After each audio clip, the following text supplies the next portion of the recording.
Welcome to our posture series. I want to do a little introduction here. I have a few things I'd like to talk about before you get into the actual movements, exercises, etc. so that we have an understanding of some terminology and anatomy. All right, so when we think about posture, a lot of us have, I'm one of them, a little bit forward posture. If I'm not thinking about it, I might be like this. I don't want to be like this because things don't work as well that way. We don't walk as well. We don't move as well with poor posture. Our internal organs don't function as well with poor posture. All right, so what are reasons for poor posture? There's lots of them. I was a drummer forever.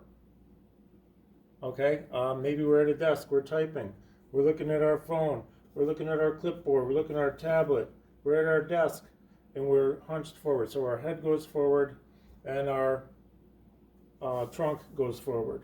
All right, so basically what's happening is everything on the front side pretty much is tight because it's in a shortened state, meaning the muscles are in a shortened state because we're forward.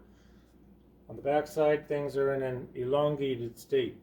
So we need to take care of this side by lengthening things or stretching it, and back side needs to get stronger. So we have a bunch of things to do with this. All right.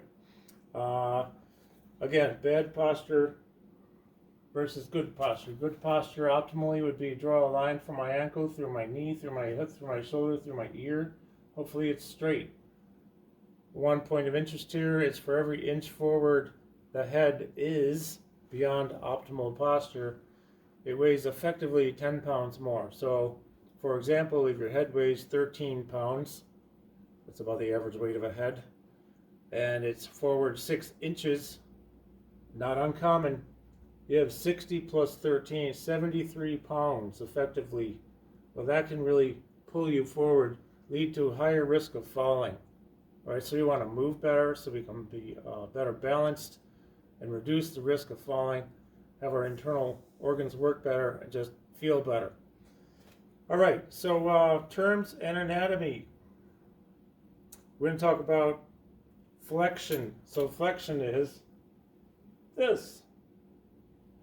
Extension of the spine is this. All right, actually it's just this right here. All right, let's talk about the scapula. And this is Elizabeth. Many you know her. Hello. Hi.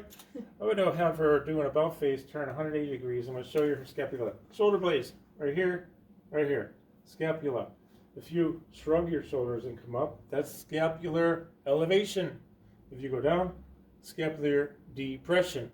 All right, so you're going to hear those terms a lot. Elevation and especially scapular depression. We also, I'll have you turn back around here. If you take your arms and go like this, and then kind of like hunch forward, let's just emulate horrible posture. But if you do internally rotate, this is internal rotation, right? Rotating in from the shoulder joint. What does that do? It brings us forward. I'll have you turn around again. Let's externally rotate now, come out like that. See how our shoulder blades came together? Now internally rotate into something horrible, right? Shoulder blades came apart. All of this, internal rotation, scapular separation, lean, let's go 90 degrees left. Do bad posture for me. There you go. She's in a horrible posture position. She has to work hard at it because she has good posture normally. All right, so those are the main terms that I want to make sure we went over, which is flexion, extension of the spine, scapular elevation, scapular depression, you'll hear a lot, internal rotation, and of course the most important one when we talk about rotation is external rotation.